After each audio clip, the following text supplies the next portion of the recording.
Jour dédié pour la leçon de l'âme de Lucien Makhlouf Ben Djermouma, Bezrat Hashem. On continue maintenant l'explication sur les différentes bénédictions de la Hamida, du Shemona Israël. Nous sommes arrivés à la bracha qui parle du deuxième Mashiach. Il y a deux Mashiachim, deux Messies, Mashiach Ben Yosef, Mashiach Ben David. Ben Yosef, il doit mettre en place l'infrastructure logistique pour que le Mashiach Ben David puisse se dévoiler. Et la dernière fois, on a étudié donc la bracha qui le concerne. Là, on passe à la bracha Et Tzemach David Avdecha. La pousse, Tzemach, c'est une pousse, d'accord, comme un végétal qui grandit, d'accord. Et Tzemach, la pousse de ton serviteur David, Meira Tatzmiach, fais-la pousser rapidement. Vekarno Tarum, et que sa réussite, Tarum, tu la fasses monter, Bishwatecha, par ta rédemption. La rédemption, c'est ce que nous attend, la Yeshua, que Mashiach vienne et se dévoile. Qu'il Yeshuatra qui vient kolayom, car en ta rédemption, on a l'espoir toute la journée. Chaim, il dit qu'on ne doit pas être des menteurs. Et on ne peut pas être dans la prière parce qu'on a espoir en ta rédemption tous les jours et ne pas attendre Mashiach.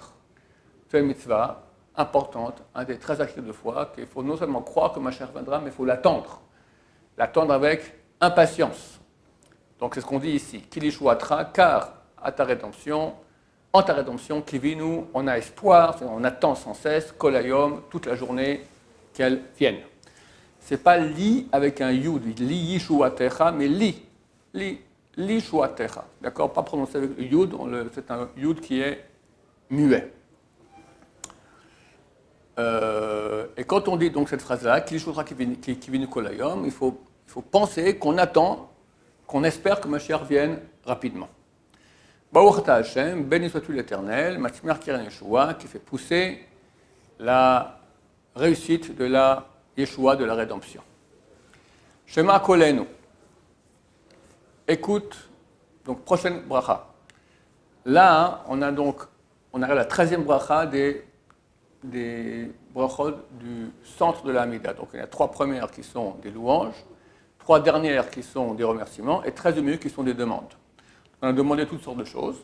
Là, on arrive à la dernière qui est en fait le général, la demande générale de tout. C'est la dernière des 13.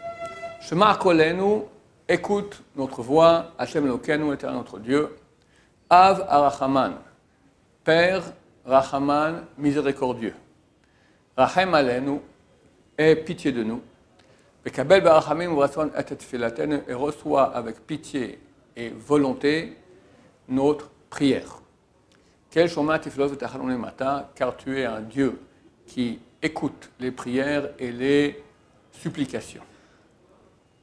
Et là, il y a cet endroit-là, après qu'on ait dit ces mots, on peut s'arrêter et faire des demandes personnelles. C'est l'endroit de prédilection pendant la Midah, si on fait des prières personnelles, c'est ici qu'il faut les faire. Avant de dire la suite, ou Mifanecha Malken Rikam, etc. Ou bien, autre endroit où on peut les faire, c'est dans Elokai Nesor. Une fois qu'on a fini toute la Hamida, on a dit Yul Ratzon Emrefi Vegion Bifanecha Advain Surgoali. On commence Elokai Nesor Shonim Mera, etc. Alors, ou avant de dire Elokai, ou après, d'accord, entre 2 fois on dit Yul Ratzon, entre les deux, un moment on s'arrête et on peut aussi dire les prières personnelles dans ce moment-là. Les deux sont valables, on peut faire là, ou les deux. On peut les faire en français aussi. Bien qu'on ait fait Samida en hébreu, on peut tout à coup parler dans une autre langue, c'est permis aussi. D'accord? Dieu comprend toutes les langues. C'est plus facile pour quelqu'un de s'exprimer en français de quoi il a besoin, alors il peut faire ses demandes ici. Ensuite, on continue et on dit Umefanecha, et de devant toi, Malkenu, notre roi, Rekam Altishevenu, ne nous répond pas, ne nous renvoie pas quelque part vide. Vide, on a demandé, tu dis, fin de non-recevoir, la prière n'est pas reçue. Ne fais pas ça. Chonenu, donne-nous gratuitement.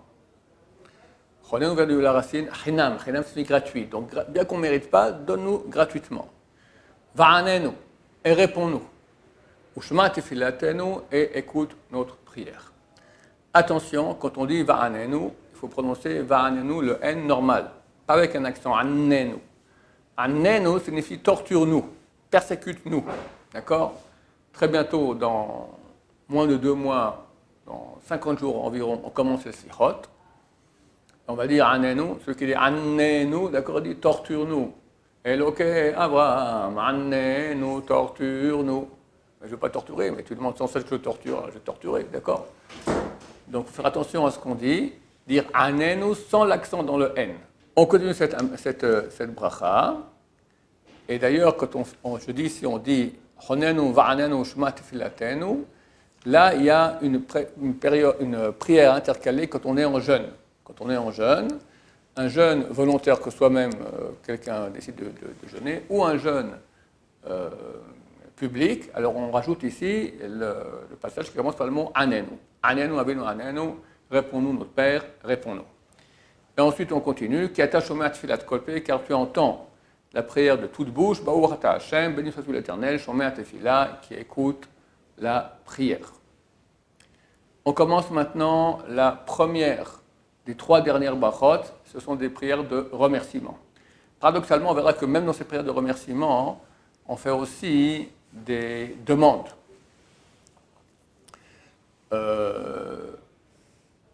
C'est bien, quand on remercie Hachem, de faire des demandes. Parce que ça prouve qu'on comprend que tout vient de lui. Ça fait partie du remerciement aussi. Retze Hachem Elokeinu ba'amecha Yisrael.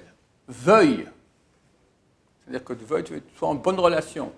Hachem, Dieu, Elokeinu, notre Dieu, ba'amecha Yisrael, avec ton peuple d'Israël. V'tivatam she'e, et accepte leurs prières. V'ashev ha'avoda ledver betecha, et ramène le service sacerdotal, donc les sacrifices, dans ton temple. V'ishe Israël, et les feux d'Israël. Les feux d'Israël sont les sacrifices. Utfilatam, et leurs prières, mehera rapidement, be'avat ekabel baratzon. Avec amour, accepte avec bonne volonté. Il y en a qui disent aussi que c'est bien de penser, quand on dit Vishe Israël, ce sont tous ceux qui sont morts à Kiddush Hashem. Reçoivent les âmes, tous ceux qui sont morts, qui ont été brûlés, qui sont morts dans la Shoah, qui ont été gazés, d'accord, tous ces gens-là, alors accepte leur neshama avec bonne volonté. Utehil ratzon tamid avodat Israël amecha, et que soit toujours accepté le service de ton peuple Israël. Et toi, ve'ata, berachamecha rabim, dans ta grande miséricorde, tarpos banu, tu nous voudras, ve'tirtzenu, c'est plus juste de dire tarpos, tu auras envie de nous, ve'tirtzenu, tu nous voudras, ve'tehazena anyanu b'shucha leson berachamim, et que nos yeux voient ton retour à Sion, berachamim, avec miséricorde. Baruch ata Hashem, donc on parle maintenant de la Géoula. Baruch ata Hashem, béni sois-tu l'Éternel, ha'machzer shnato l'Tzion, qui ramène sa shrina, sa présence divine, à Sion.